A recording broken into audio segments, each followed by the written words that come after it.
process in maple syrup production is heading out into the woods and tapping the trees. And here at the Uihlein Maple Research Forest, part of our mission is looking at and understanding the science of maple sap flow. So let's head out into the woods and check out some trees.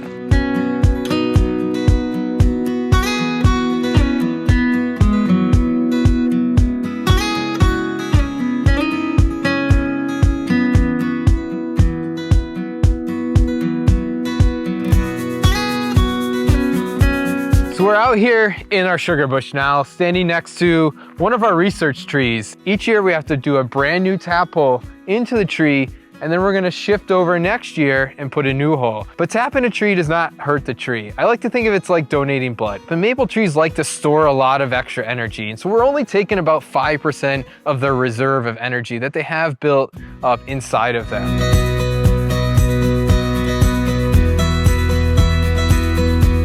So as we can see, we have our tap into the tree here, but if we look over to the side, you'll notice some colored dots, and those are actually previous year tap holes.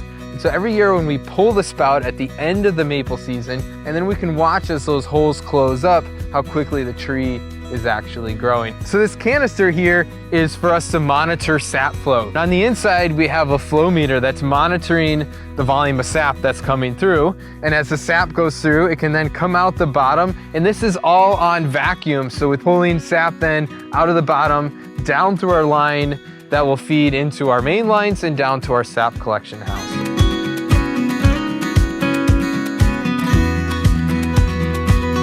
Inside of our tree, it's made up of a bunch of cells called xylem cells, and those are like straws that are stacked up on top of each other, and that's what our sap is flowing through.